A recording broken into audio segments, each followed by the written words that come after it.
In the beginning was the Word, and the Word was with God, and the Word was God.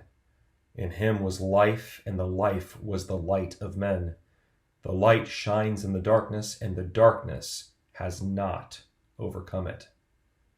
These words, written by St. John, the beloved disciple, are recited every year throughout the world on the feast of Great and Holy Pascha. While they describe basic facts regarding the history of creation, that is not the reason we read this passage tonight. Many of you entered St. Nicholas tonight with family or loved ones, and most of you are sitting mere inches away from them now. Yet at this present moment, they are difficult to see. Look to your left. Now, look to your right. Those nearest and potentially dearest to you are now veiled in darkness. Familiar faces and features that we are so fond of are now hidden from our sight. While we yearn to be close to them, they appear somehow more vague and unattainable than each of them were just minutes before. This is the condition of the world plagued by sin and darkness. When the first Adam and those around him chose to disobey God, their sin began shrouding the light of God by way of their irreverence. In that moment, they had the shocking realization that not only their own lives, but the lives of all would be negatively affected by their individual transgressions. Just like when the light in a room is put out, all who are in that room are darkened, the whole creation behaves in the same way. When one of us turns from the light of Christ, the light in the entire community begins to fade. This communal nature of humanity's radiance is what makes tonight so important. St. John the theologian records our Lord saying that he is the light of the world, and that whoever follows him will not walk in darkness, but will have the light of life. Just as our collective light is slightly dimmer when one of us walks away from God, the opposite can and must be said about even one sinner who turns towards God.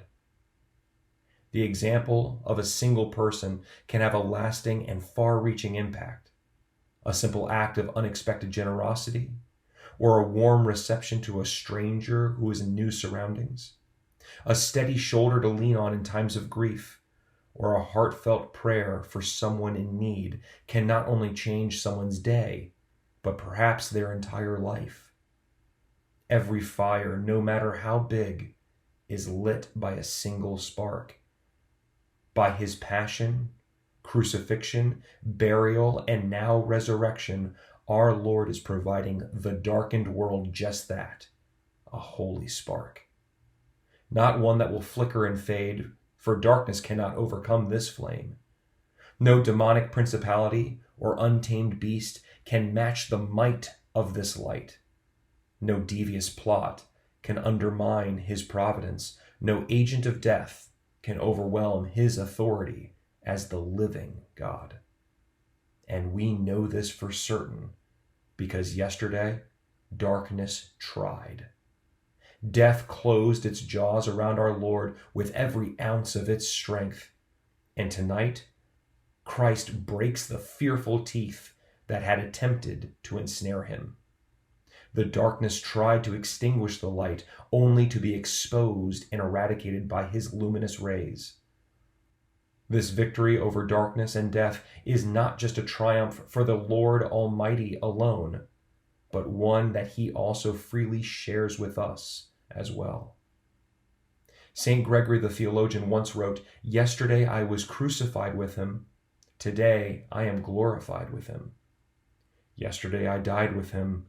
Today I am refreshed with him. Yesterday I was buried with him. And today I rise with him."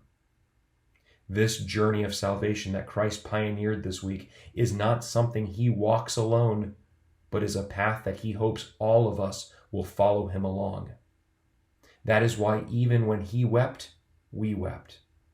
When he was anointed with fragrant perfumes, we were anointed with holy unction.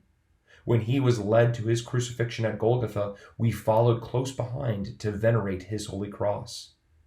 When he died and was laid in the tomb, we entered into this holy sepulchre with him by passing under his epitaphion. And now, while he is moments away from finally dispelling the gloomy depths of death, we too find ourselves momentarily enveloped in darkness.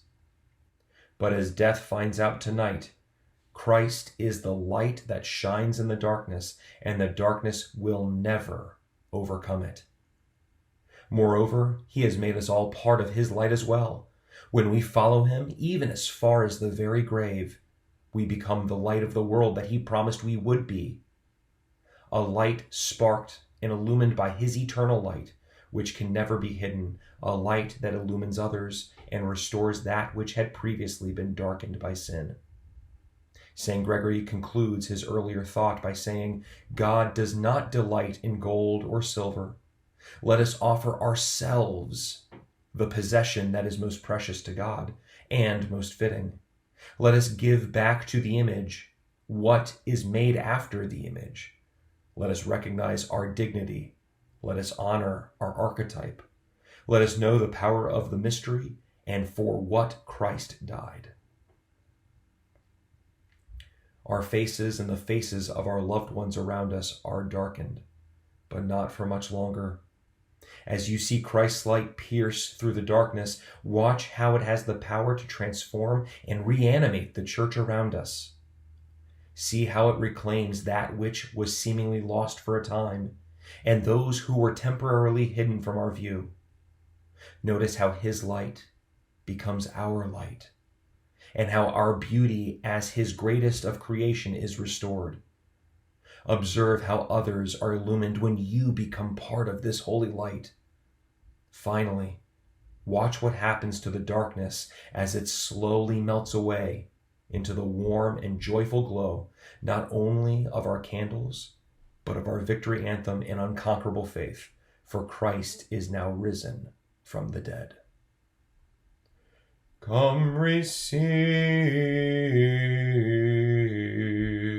the light from the never setting light.